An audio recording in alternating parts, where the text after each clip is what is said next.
Well, welcome back in here on a very eventful weekend here. But this is another edition of Tony Talking Trash About Music. And this is the first time we've recut one. We went through, Joe and I did one before, and I know I don't have to confess this to everybody, but we went through the thing before and realized that I'd made a slight little error in it. So, rather than just go with that, we're going to go ahead and run it back again a second time. So we're traversing this week through the albums of that eccentric and some would say crazy guy from Lancaster, California, Mr. Don Van Vliet, a.k.a. Captain Beefheart and his Magic Band. This band started long ago in the California desert, started out, got signed to some small labels. Ry Cooder actually was in the band at one time. You've had Denny Wally. You had Doug Moon actually start off the band, but you had the whole. If you know what is a really good, I would encourage anybody who's really interested in Captain Beefheart to seek out the BBC documentary that they made. It's about an hour long. They talked to John French at a restaurant in Lancaster and such, and maybe it's like was it Denny's? I know that Captain Beefheart used to like to hang out at one of those diners there all the time and talk to people. But it's amazing. The story of the band, because he's really was an eccentric kid who was kind of spoiled as a kid, and there are all these claims that he was a famous sculptor and all this stuff, but you don't know how much of it's true, how much of it's not.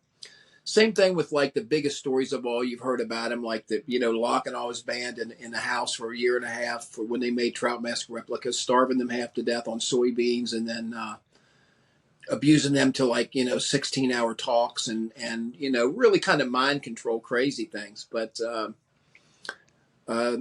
Nothing really like the guy. The ups and downs of his career, my golly, he went from there to signing a lot of different papers, as we'll talk about. He went through, I guess, in the mid-'70s, everything collapsed with him. He went on tour with Zappa and Bongo Fury, and at the same time had conflicting claims on his services.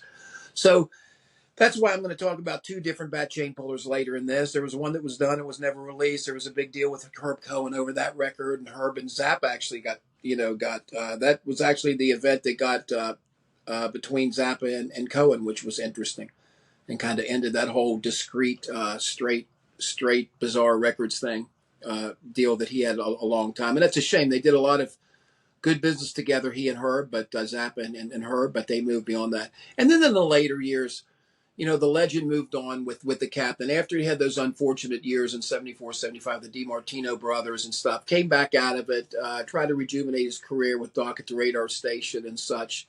And Shiny Beast, maybe I think was after that too, the second Shiny Beast, and then Ice Cream for Crow, and then as you all know, the Captain ended up with some serious health issues, retiring to Northern California with his wife Jan, who'd he been with for a long time, and then ended up being a painter, loved to paint. People are familiar with his paintings. We'll look at some of them here, are involved in some of the artwork that he had for his records. But Captain Beefheart really had a wild ride as a musician. Music like nothing else. He would give vague descriptions to musicians like, play this like you're holding a plate of BBs and you want to jump, but you don't want to spill them. Things like that. And I guess, with his deck of cards, it's kind of bordering on that kind of thing. But I think Beefheart really took it to a new level. You could tell with some of the extraneous recordings that are in Trout Mask replica of antenna Jimmy Siemens, doing all the talk, and Jeff Cotton of course, and Bill Harkleroad is the huge Zoot Rolo, which had a huge part in like the really the core of the band. But as he went out, some great musicians played, some with Paraboo, some different players, Richard Hatsai Snyder, Gary Lucas, of course, who actually played with Jeff Buckley and such too, came to play with the Captain on the way out. But let's get started. Let's get through this. I've talked for Captain long enough. Captain's one of my artists that I really like, and I don't have any notes. I'm not using any notes like I normally did. So if I'm a little less formal with this one, I'm a little more comfortable with this one. This is one that I've known for a long time. Now, we said when we did this, I want to count these down here to make sure I got the numbers right. Give me a second here. 1, 2, 3, 4, 5, 6, 7, 8, 9, 10, 11, 12, 13 records, as I can see here. Let me see if there's not the same as that. I want to make sure we don't have the others. Okay, it looks to me like 12, 13. There's 13 records. So we're going to start here, if we would, with the record on Mercury Records, the second of the DiMartino's brothers records here, right in the 70s. This is called mid 70s. This is called Blue Jeans and Moonbeams. And this is really where there was nothing left in the tank. The first record, albeit a completely different commercial style, Unconditionally Guaranteed, which is going to be number 11. I'll talk about that next. But this one kind of was the same theme as the first one. However, the problems were with this record is that this record kind of ran out of energy. I think Observatory Crest is a really nice song. It was funny. I remember one thing I remember about this record is used to play that song sometimes. I had this mixtape with Beefheart that I would play at my store in Georgetown in DC. And I remember one of the guys came up with an idea that the Observatory Crest could be this big destruction thing, Captain just walking through, breaking things and destroying them. And it's like one of the most peaceful, crazy songs. I guess out of frustration. Pompadour Swamp's okay, but there's a lot less of that. What you'd hear with the one before, and I'll talk about it in a minute, is at least you heard some of the themes that were present in some of the other Beefheartian themes. This is really toning itself towards standard music, standard chord strumming, standard, a little more rock and rolls, Evil Dolls, okay. The words are good, but Twist of Luck's okay. Blue Jeans and Moonbeams, I don't like. That's his song, evidently, but but Elliot Ingebar's big with this, and the same old blues. J.J. Cale, you have that here, and Special Things to Do, that's another Van Vliet song. This is really the worst of the bunch, and that's why it is number 13.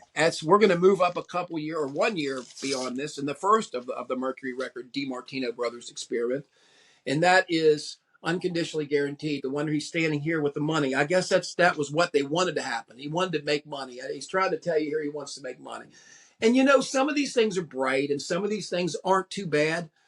Your Sugar Bowl's decent. Upon the My Oh My's got a nice groove to it. And you can still hear a little bit of the influence of the band here. You still got Zoot Horn, Rockette Morton here, Art Tripp, but Alex St. Clair. But this is pretty much his band, but completely arranged into normal song structures, which is what they never did before. New Electric Ride, fantastic. First three songs. Full Moon, Hot Sun's great. Peaches is great. But the middle of it, This Is a Day, Lazy Music, I Got Love on My Mind.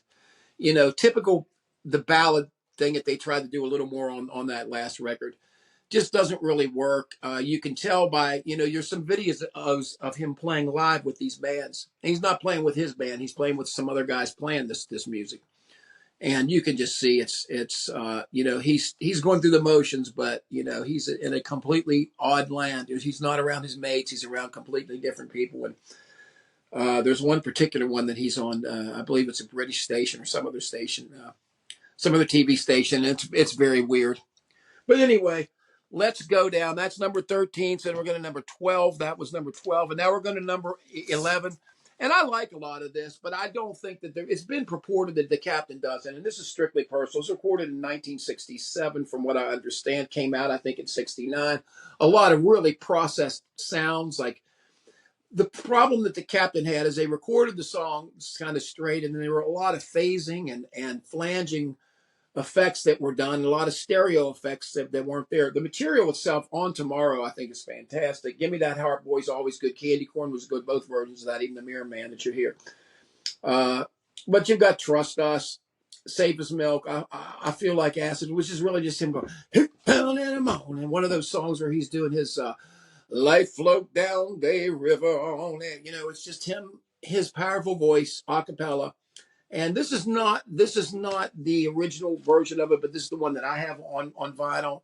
I did have another version of it. It's I don't know. Is that the one Comes to You in a brown paper bag? I'm not sure. But anyway, so that's my number 13, 12, 11. That's my number 11. And let's get to the top 10 here. And now we are talking about the one where we had a little bit of the foul up last time. We're talking about, let's have some fun in the La Brea Tar Pits, folks.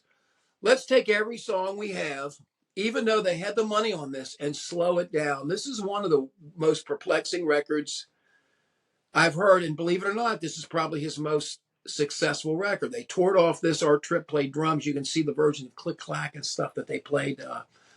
It's on the internet. It's fantastic. But Blabber and Smoke, When It Blows Its Stacks, Alice in Blunderland. All of these tempos are slow, and I love Glider, even though Glider has a different drummer on it. I think there's a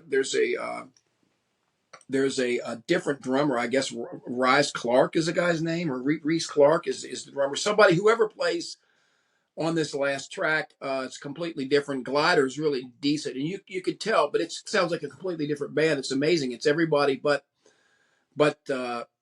Drumbo, but it had a completely different feel. Yeah, just a slow Grow Fins. All these songs are slow. Click Clack's probably one of the great ones of all time. The Spotlight Kid's okay. It's got too much of that guttural. And he plays a lot of harp when he plays live on this. This one, to me, good material, better tempos would have resulted in this being higher. But it is unbelievably like White Jam and Blabber and Smoke, and When It Blows It Stacks and Grow Fins. There's just so laborious and so that's why I call it the La Brea Tar Pits record. It's really frustrating. Number 9, we move into 1971 release. It was released back earlier. I talked about it earlier. This is Mirror Man. This is a record that was put out representing the early band. This is where you've got some of the best guys you have here. Let's read on here. Captain Beefheart. You've got, let me see if I can read this here. Jerry Handley, drumbo. Jimmy Antenna, Jimmy Siemens, Alex St. Clair Snuffer. So this is a band that came probably pretty much right close to the band that was Sans Rakuta, really. That was the original band. These are long jams. This is where the magic happens, long over a period of time. It's funny. There's kind of a Grateful Deadish thing to this. And as I said before, some of the early Can stuff kind of sounds like this. Terraplane, Candy Corn, 20th Century Quaker, Mirror Man, all these songs at least 8 minutes long, the longest of which Terraplane 19 minutes long. Ever read it? Betty told him. It's just where something happens slowly over the period of time. It's a different type of a Beefheart thing. It's a drum driven thing. It's a Malcolm Mooney as opposed to Damo thing. I guess the Damo thing, if you're going to say parallel from it, would they kind of, if you say that Can parodied Beefheart, I guess that you would say that would have happened about Tago Mago, and that would have happened to Trout Mask Replica here. But anyway, same position with this wonderful record. You need to listen to it. There's some other alternate bootlegs and some different stuff from it. Mirror Man is really fantastic. Now we're going to go to number 8. Number 8, I do not have on vinyl here. I'm going to go through a couple that surprisingly that I do not. Number 8 is 1978's Shiny Beast.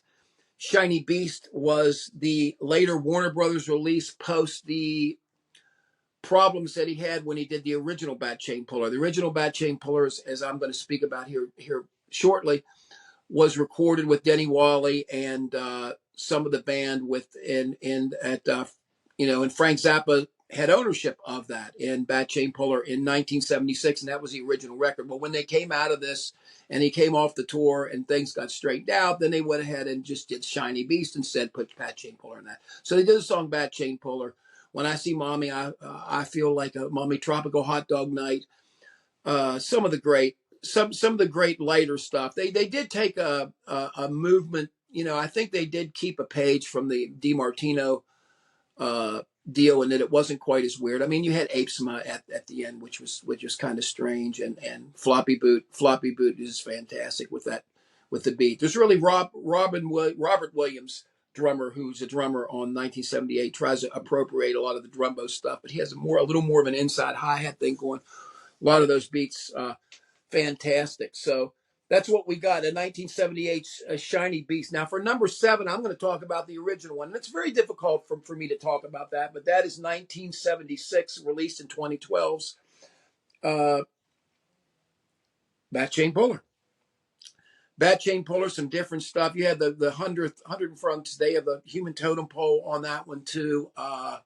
You had some different stuff that had been done, but the truth of it is that I like the hold together of it more, and I put it slightly above this one in 1978.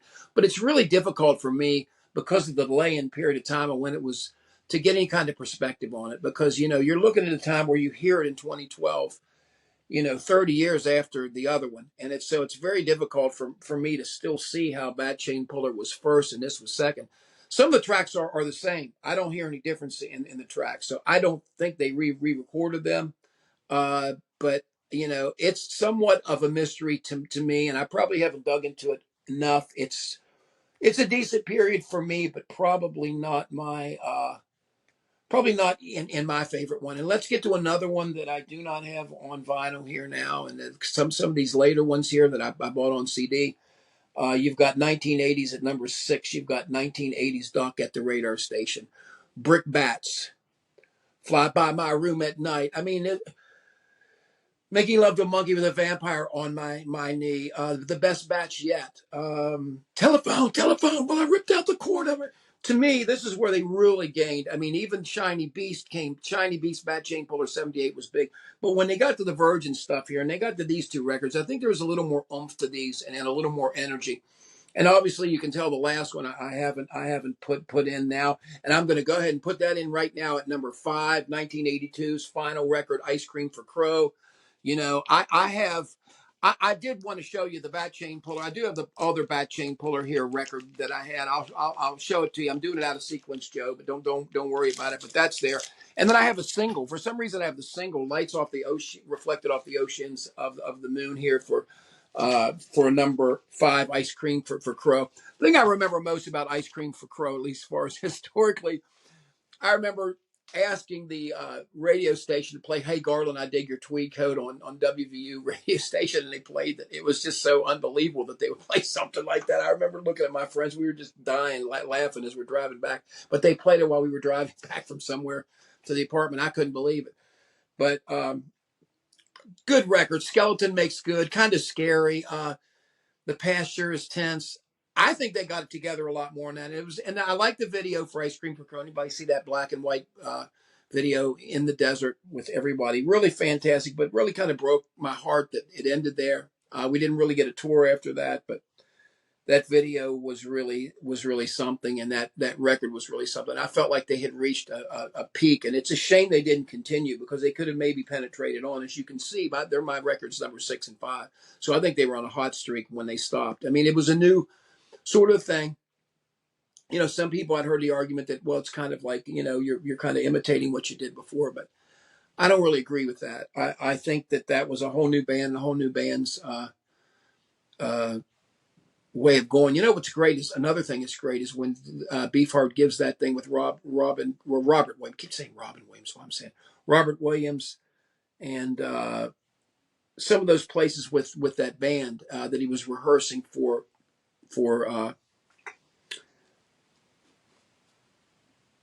Shiny Beast, the Shiny Beast tour, and it shows some of that. And he's in there talking about getting them with a whip. It might actually have been after Dock at the radar station, but it's so nice to see that. Look online for that. You can find that.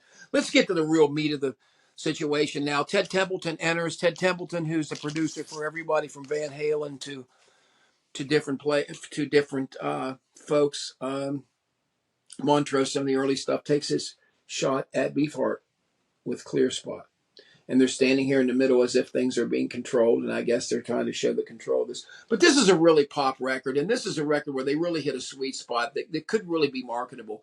I mean, there's a lot of the Warner Brothers market at that time had artists like Ry Cooder, they had Bonnie Raitt, they had people like this that they could be sold on more of a blues-based thing. And I think these songs were really poppy. These songs could have really worked. I don't think they showed enough up in the later set lists of the band, but Big Eyed Beats from Venus, of course, was one of the biggest ones. And then you got the crazy Golden Birdies that Pantaloon Duck quacked, and you got that at the end. But Long Neck Bottles is just a good song, good bar song about crazy ladies out having raising hell and men raising hell and out in time. Crazy Little Thing.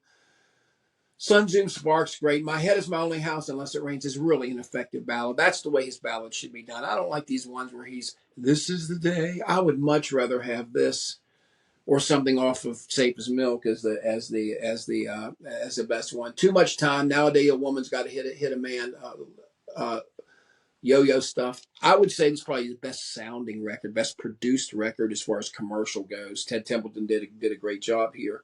Don Landy there was the engineer, of course. You've got Don Van Vliet, Zoot Horn Rollo, Rocket Morton, Ed Marimba, Art Tripp, of course, and Oregon on bass, which is Rory Estrada, and everybody knows about his terrible things, and I won't even get into that stuff. But yeah, it's a shame. That was his last real thing that he had done. But they were really tight. You see some of the live shows that they did. Man, that band was he had a really good band. I can't imagine he made a lot of money to pay him what they deserved. Let's get down to the meat and potatoes, folks. Number 3, we're getting to 5-star territory now here. 1969's. It's going to be as big as the Beatles. It's going to be bigger than the Beatles. Ry Cooder talks about how the guy tried to sell him to go in.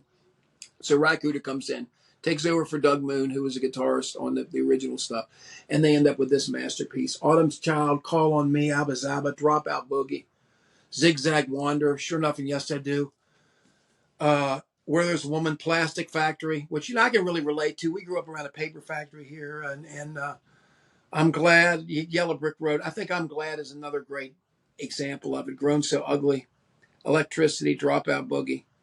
Yeah, Robert Krasnow, baby. Kama Sutra Records. This is it, man. This is the thing. I do not have the one. Unfortunately, I don't have the one with the bumper sticker, but I got the nice picture here in the back. It's from this is the Buddha issue. I don't know which. I've got a couple different versions of this. Yeah, this is the Buddha version. But anyway, yep. It's a treasury. I mean, yes, it wasn't ever bigger than the Beatles, but the combination of Captain Beefheart and his eccentric and Ry Cooder to kind of temper things down that went until and you can watch in that documentary. It talks about what happened. They went to do a festival after this, and Cooder just left. And John French is begging, please stay, and he goes. And so then they move on. But I guess after that they get Zoot Horn Rollo, and things end up straightening themselves out. And speaking of Zoot Horn Rollo, let's talk about the madness that is the legend of Captain Beefheart, and that's the Trout Mask replica. Trout Mask replica from 1960, 8 or 9? I don't remember which one or the other here, but it's 1053. Nobody's life would be the same. We got the nice little booklet inside here with this beginning of the artwork starts to show. Words here as you fold this thing out is really nice. Manta Ray, a black and white hand gloved in blue light under the moon, scratched a fingernail. Tipped off, full ran to one side of heaven's black top hat. God smiled, his black and white wings wet with tears of peace, perfumed with life's perfection. On Van Fleet. Anyway, nothing like it, man. Everybody who's heard it knows. I mean, you got your Shags record, you got this record, you got the different things, and this just the way that it goes. There's the straight Frank Zappa, Herb Cohen there, who we just talked about, got in trouble with each other over Beefheart later. Beautiful record, man. I love it. It's one of the records that, like, I think that Matt Groening speaked about it once. He said, I took this record home. He goes, the first time I thought it was the worst thing I'd ever heard in my life, but it was produced by Frank Zappa, so that's why I got it. This is everybody's story pretty much with this. My story too. So I went home and I played it again. And then I started to realize, okay, well, they know what they're doing it deliberately. You start to get that realization. You hear the synchronicity, and you can start to pick up on the preparedness of it. And then next thing you know, it breaks wide open, and it becomes one of the weirdest records, one of the greatest records you've ever heard. And to me, if it's not like anything else, it holds a special place, and that's where it started. And for me, when you're talking about the end, you're talking about number 1. I know I'm in a minority a little bit, but I think when Ed Marimba went over to Marimba and moved into 1970s, Lick My Decals Off, Baby. Anybody needs to look at that where they're dumping the little stuff, the foam on the road and stuff with Captain's feet and him doing that thing with his hand. What a weird commercial. I don't know how they expected anything would happen with this, but This took Trout Mask Replica and kind of took it a little bit even more into left field, which, to me, music to my ears. Lick My Decals Off, Baby. Mama, mama, here comes Dr. Dark. I love you, big dummy. Peon, Bellerin Plain. I love Bellerin Plain. And the lantern flared and the caboose waved the green gone on. That was just, that's great. Japan in the Dishpan. I like the stereo cacophony of all the wailing saxes in one side. Then the second side, a little bit more song-oriented, short things.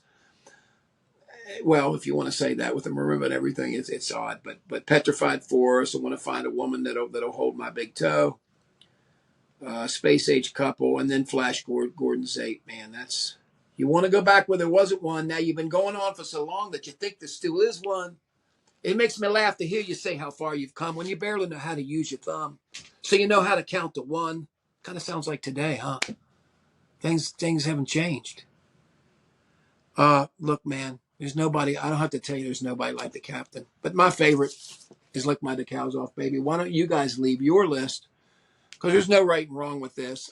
Well, you want to say the DiMartino brothers are wrong? I don't know. I've yet to run into anybody who says, well, that's the best.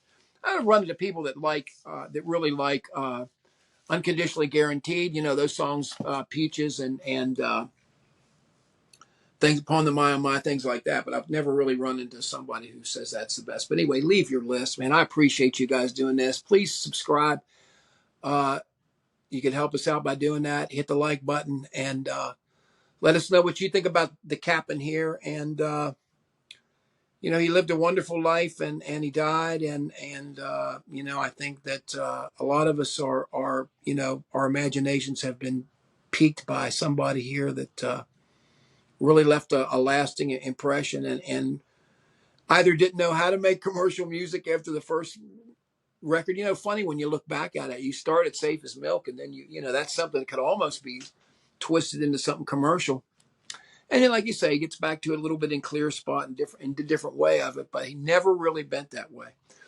And those are the artists I like best, true artists that are really trying to express themselves. By the way, this video is dedicated to our lovely cat, Cleo Compass Rogers, who really is a huge part of our life from the early years of 2008, and he just passed away recently, and so this video is dedicated to his memory. Thanks a lot for tuning in here.